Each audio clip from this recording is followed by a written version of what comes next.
இந்தியாவின் பிற மாநிலங்களிலும் அதிகரித்து வரும் ஆணவ கொலைகளை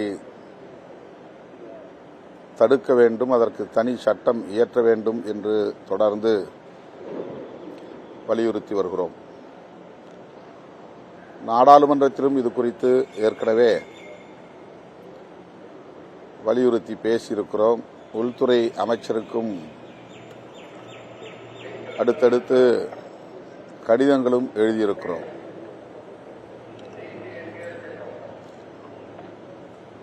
தேசிய அளவில் சாதியின் பெயரால், மதத்தின் பெயரால் நடக்கும் இந்த கொடூரமான படுகொலைகளை தடுக்க வேண்டும் என்று ஜனநாயக சக்திகள் பரவலாக குரல் கொடுத்து வருகின்றனர். ஆனாலும் இந்திய ஒன்றிய அரசு அதை பொருட்படுத்தவில்லை. உச்சநீதிமன்றம் ஒரு வழக்கிலே Shakti Vahini versus government of India என்கிற வழக்கிலே ஆணவ கொலைகளை தடுப்பதற்குரிய தேவையை வலியுறுத்தி தீர்ப்பளித்துள்ளனர். சட்டம் நிறைவேற்றப்படுகிற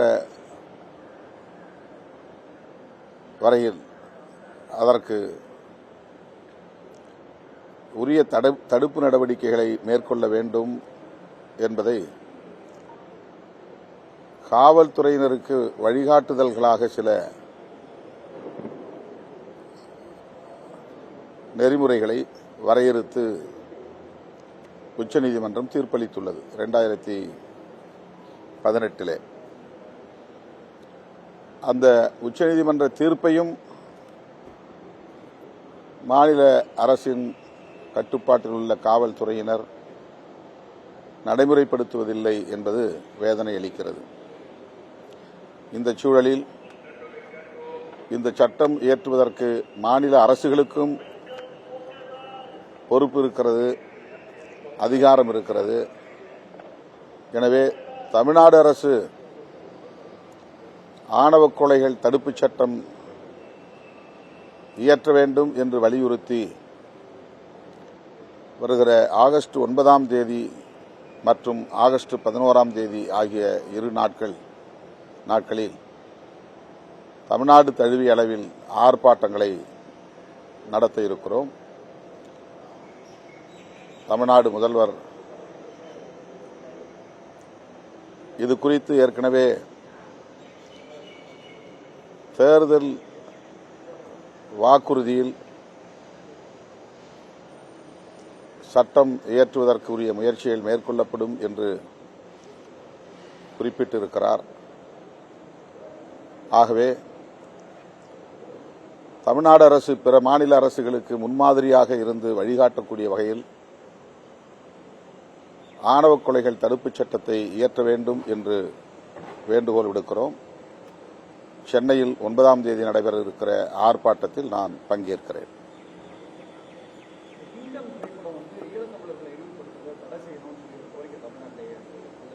எது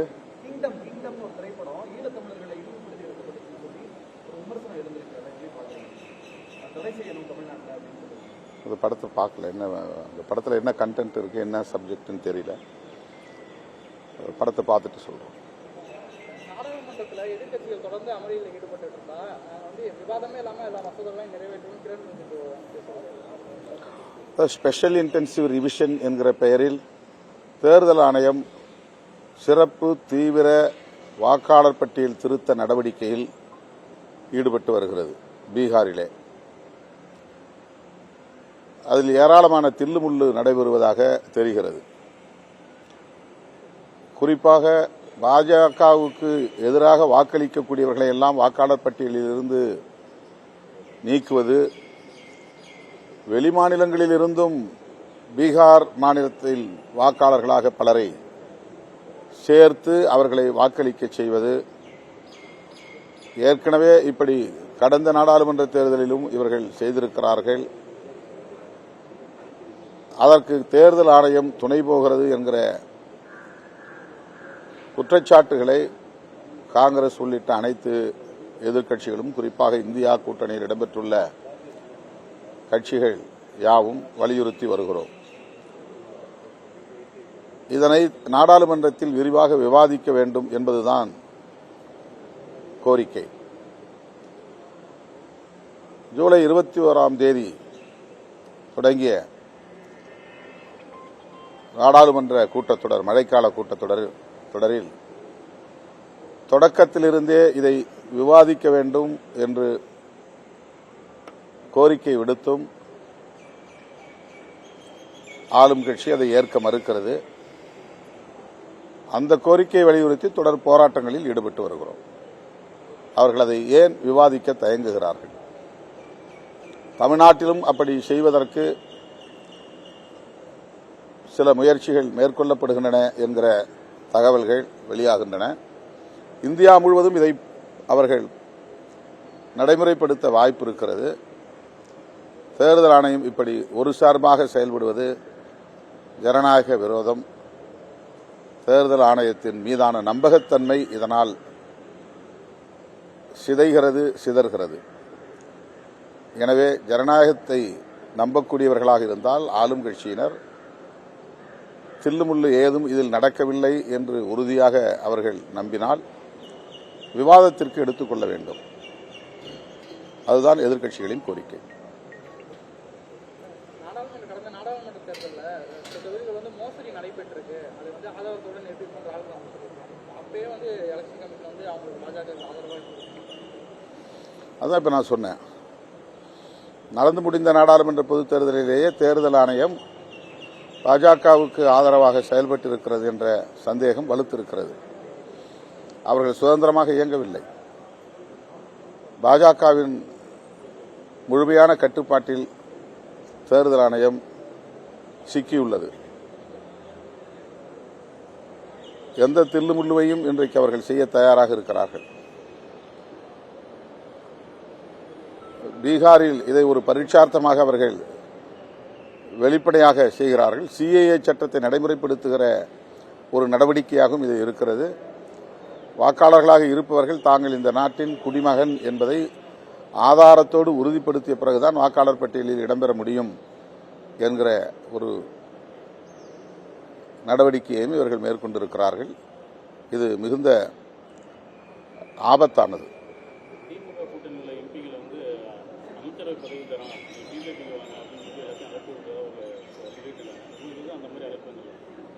அந்த மாதிரி எதுவும் தெரியல.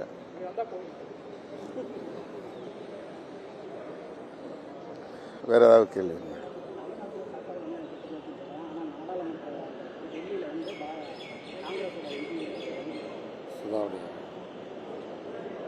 நாடாளுமன்றம்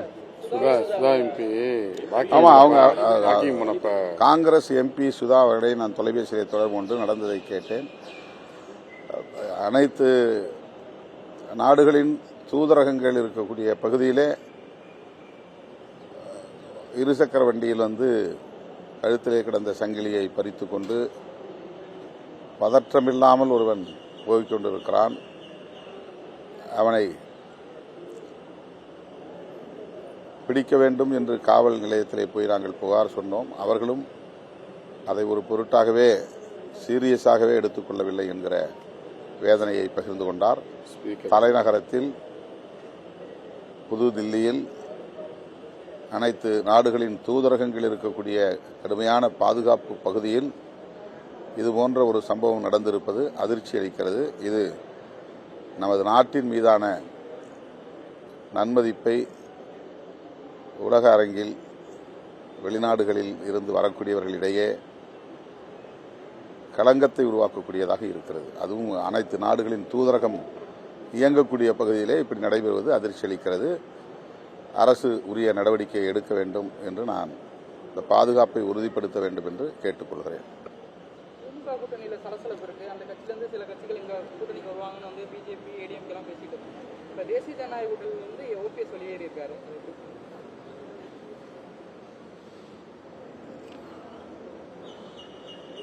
தேசிய ஜனநாயக கூட்டணி ஒரு கூட்டணியாகவே இன்னும் உருவாகவில்லை. அதிமுக, பாஜக இரண்டு கட்சிகள் இணைந்திருக்கின்றன, அவ்வளவுதான். அவர்களுக்கிடையிலேயும் இன்னும் ஒருமித்த ஒரு கருத்து உருவாகவில்லை. திமுக கூட்டணியில் சலசலப்பு, அவர்கள் சிதறப்போகிறார்கள் என்ற தங்களின் ஆசையை வெளிப்படுத்திக் கொண்டிருக்கிறார்கள் அதிமுகவினரும் பாஜகவினரும்.